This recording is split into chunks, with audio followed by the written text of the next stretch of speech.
In this podcast, I will be discussing Andrew Tate's strategic plan on turning from rags to riches. I'll be speaking about his background, I'll be speaking about his early career, I'll be speaking about reasoning for why he started his first growing business alongside his brother, and how he used the money from his business to be able to make people work for him and create his own digital empire. So just a little bit about Andrew Tate and his background. He was born in Washington. His mother was English and his father's African American. His mother moved Andrew and his siblings to Luton when he was in his early childhood due to the divorce with her husband. That's where Andrew finished out secondary school, and he was always seen as a very intellectual student, yet he didn't really take school too seriously because he never pursued an academic career.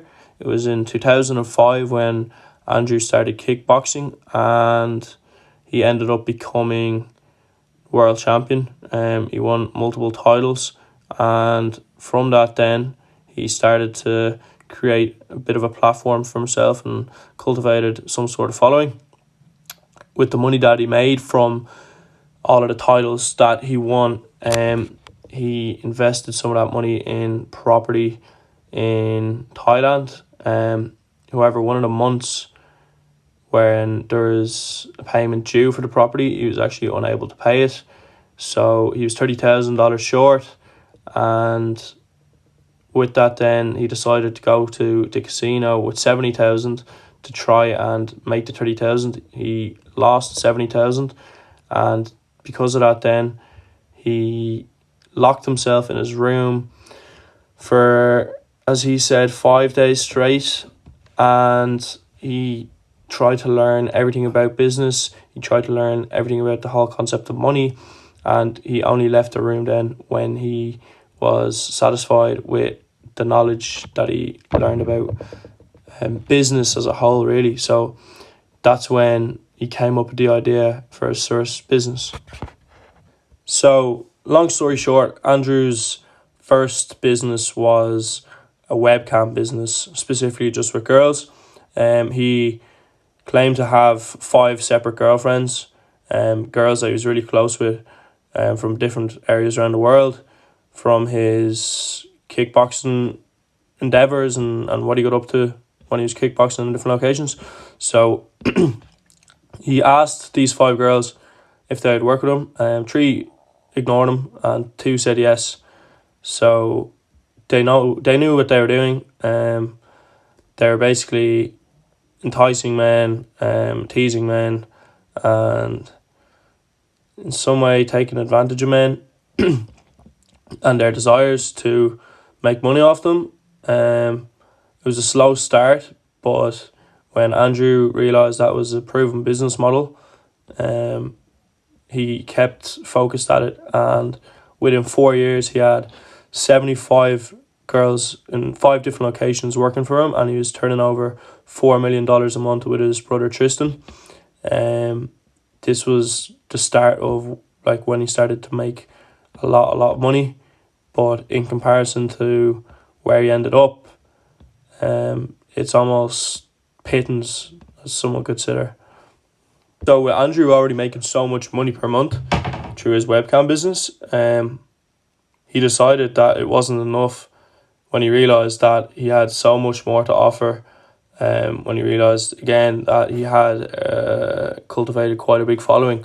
So he kind of focused on himself for a bit. He used his intellectual powers almost to create a brand, a strategic tool to help his fans make money off his knowledge. So he completely stopped his webcam business then in around 2020. He put all of his focus towards kind of growing his online presence, showcasing his lifestyle, and with that then, like I said, he was able to steadily grow a following. But it wasn't until 2020 when he created Hustlers University, where he really started to blow up. So basically what Andrew done was he created a system of 37 like streams of passive income, put it all into one form of teaching for his fans. There's so many different ways of passive income, and the one thing that made Andrew blow up was he used his following to basically affiliate market for him. Videos that was posted in his Hustlers University would be reposted by his following on TikTok, and it was just a rinse and repeat kind of cycling process. So yeah, Andrew's affiliate marketing strategy, by getting people who are already in his Hustlers University to repost clips of Andrew on social media, mainly TikTok, that made him blow up like immensely overnight, basically.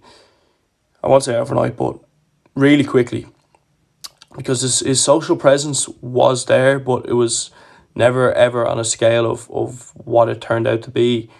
It all happened so quickly, and it was all because Andrew used a method in his Hustlers University, that method of affiliate marketing, where he would get his community to repost clips of himself, and if those videos then on TikTok gained enough traction, a lot of those people in the Hustlers University would get people to click the affiliate link which was in their bio, and they made commission off that, which also of course redirected people straight into Andrew, who would then pay $49 a month to be a member of Hustlers University to gain all of this knowledge that he was providing in that community.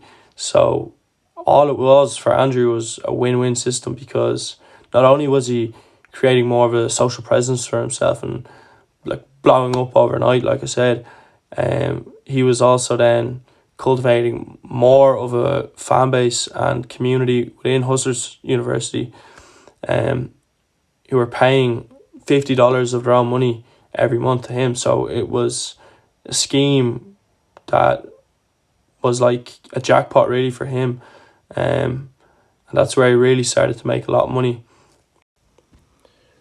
So despite Hustlers University being the reason for Andrew Tate's huge success in 2022, towards the end of 2022, he actually came under a lot of scrutiny. All his social media platforms got banned.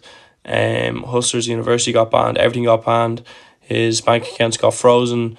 He came under a lot of scrutiny, specifically revolving around misogyny. He was accused of sexual assaults, dating back to years ago. But all of these allegations were never proved guilty. He's locked up in jail in Romania for so long, but he was never proven guilty of anything. He beat all the cases, and he's now a free man. So since he's had to actually change the name of his community to The Real World, Hustlers University was making Andrew around $11 million per month at the time, and The Real World is doing a bit more now today. So as of right now, this is only speculation, but he is supposedly sitting on 380 million worth in assets. So that's his supposed net worth. So it really shows if a strategic plan is put in place, like capitalizing off the use of affiliate marketing, it can really make you a rich man very, very soon.